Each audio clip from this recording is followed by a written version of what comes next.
നിയമസഭാ തെരഞ്ഞെടുപ്പിന് മുന്നോടിയായി LDFന്റെ വടക്കൻ മേഖലാ വികസന മുന്നേറ്റ ജാഥയ്ക്ക് ഇന്ന് തുടക്കമാവുകയാണ്.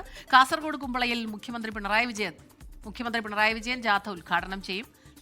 CPIM സംസ്ഥാന സെക്രട്ടറി MV ഗോവിന്ദനാണ് ജാഥ ക്യാപ്റ്റൻ. ദീപക് ധർമ്മടം കാസർഗോഡ് എന്ന വാർത്തയുടെ വിവരങ്ങളും ചേരുന്നു. Deepak, good morning. പിന്നെയും അപ്പോൾ ഇനിയിപ്പോൾ നമ്മൾ കാണാൻ പോകുന്നത് കേരളത്തിൽ തലങ്ങും വിലങ്ങും യാത്രകളുടെ വികസന യാത്ര, ഓരോരോ ജനക്ഷേമ യാത്ര, ജനമുന്നേറ്റ യാത്രകളുടെ പെരുക്കമായിരിക്കും.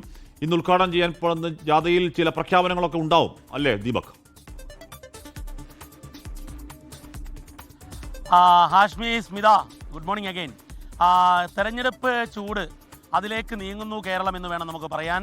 കാരണം മാസങ്ങളുണ്ട് തെരഞ്ഞെടുപ്പിനെങ്കിലും കാലേക്കൂട്ടി പ്രചാരണങ്ങൾ കൊഴിപ്പിക്കുകയാണ്. അതിൻ്റെ ഭാഗമായാണ് ആദ്യം തന്നെ കളം പിടിക്കാൻ ഇടതുമുന്നണി ശ്രമിക്കുന്നത്. ഇടതുമുന്നണിയുടെ വടക്കൻ മേഖലാ യാത്ര, മധ്യ കേരള യാത്രയും തെക്കൻ കേരള യാത്രയുമുണ്ട്. 3 ഘടകകക്ഷി നേതാക്കളാണ് അത് നയിക്കുന്നത്. അതിൽ പ്രധാനപ്പെട്ട യാത്ര CPIMന്റെ സംസ്ഥാന സെക്രട്ടറി നയിക്കുന്ന വടക്കൻ കേരള യാത്രയാണ്. MV ഗോവിന്ദൻ്റെ യാത്ര ഇന്ന് വൈകിട്ട് 3 മണിക്ക് കുമ്പളയിൽ വെച്ച് തുടങ്ങും.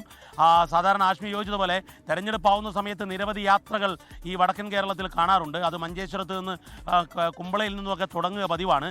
അതിൽ ഇക്കുറി ഈ സെറ്റിലെ ആദ്യത്തെ യാത്രയാണ് MV ഗോവിന്ദൻ മാസ്റ്റർ നയിക്കുന്ന യാത്ര. ആ യാത്രയുടെ പേര് തന്നെ വികസന മുന്നേറ്റ യാത്ര എന്നുള്ളതാണ്. കഴിഞ്ഞ 10 ആണ്ട് പിന്നിടുന്ന ഇടതുഭരണം, ആ ഭരണത്തിനൊരു തുടർച്ച വേണമെന്നതാണ് അതിൻ്റെ സ്ലോഗൻ. വികസന മുന്നേറ്റം ഉണ്ടാകണമെങ്കിൽ, വികസനത്തിന് തുടർച്ച വേണമെങ്കിൽ ഇടതു സർക്കാരിൻ്റെ തുടർച്ച എന്നുള്ള സന്ദേശവുമായാണ് വികസനങ്ങൾ എണ്ണിപ്പറഞ്ഞ് വിവാദങ്ങൾക്ക് മറുപടി പറഞ്ഞുള്ള യാത്ര ആരംഭിക്കാൻ പോകുന്നത്. MV ഗോവിന്ദൻ മാസ്റ്ററോട് സംസാരിച്ച സമയത്ത് വലിയ കോൺഫിഡൻസ് ആണ് പ്രകടിപ്പിക്കുന്നത്. തദ്ദേശ തെരഞ്ഞെടുപ്പിൽ വലിയ തിരിച്ചടി നേരിട്ടെങ്കിലും നിയമസഭാ തെരഞ്ഞെടുപ്പിൽ ഭരണ തുടർച്ച ഉണ്ടാക്കണമെന്ന് ഉറപ്പിച്ചാണ് ഈ യാത്ര. മുഖ്യമന്ത്രി പിണറായി വിജയൻ കൊച്ചിയിൽ നിന്നും നേരിട്ട് മംഗലാപുരത്തേക്ക് വരും. ഇന്ന് അദ്ദേഹം ടൂറിസം കോൺക്ലേവിൽ കൊച്ചിയിൽ പങ്കെടുക്കും. ഉച്ചയ്ക്ക് ശേഷം അവിടുന്ന് തിരിക്കുന്നു. നേരെ മംഗലാപുരത്തു നിന്നും 3 മണിക്ക് കുമ്പളയിലെ പരിപാടി റാലി സ്ഥലത്തേക്ക് എത്തുന്നു. അവിടെ വെച്ച് യാത്ര ഉദ്ഘാടനം ചെയ്യും. യാത്രയിൽ ഘടകകക്ഷി നേതാക്കളെല്ലാം ഉണ്ട്. CPIയുടെ നേതാവ് പി സന്തോഷ് MP ഉണ്ട്. CPIMന്റെ കേന്ദ്ര കമ്മിറ്റി അംഗം KS സലീഗ ഉണ്ട്. മാത്യു കുന്നപ്പള്ളി, PP ദിവാകരൻ, PM സുരേഷ് ബാബു, മനയത്ത് ചന്ദ്രൻ, ബാബു ഗോപിനാഥ്, അങ്ങനെ ഇടത് ഘടകകക്ഷികളുടെ എല്ലാം, കാസിം ഇരിക്കൂർ വരെ, INLന്റെ പ്രതിനിധി വരെ ഉള്ള വലിയ പട്ടികയുണ്ട്.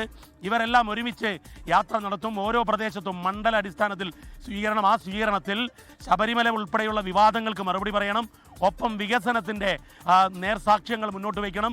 വലിയ പ്രഖ്യാപനങ്ങൾ, സാധ്യതകൾ മുൻപോട്ട് വയ്ക്കണം. ആ രീതിയിലാണ് യാത്ര 3 മണിക്ക് ആരംഭിക്കും. ഹാഷ്മി, ഓക്കെ. ലോകത്തെവിടെയായാലും ഏത് സമയത്തും 24 വാർത്തകളും ഓഗ്മെന്റഡ് റിയാലിറ്റി പാക്കേജുകളും എക്സ്പ്ലെയിനറുകളും വിശദമായി കാണാൻ ഞങ്ങളുടെ YouTube ചാനൽ നിങ്ങൾക്ക് സബ്സ്ക്രൈബ് ചെയ്യാം.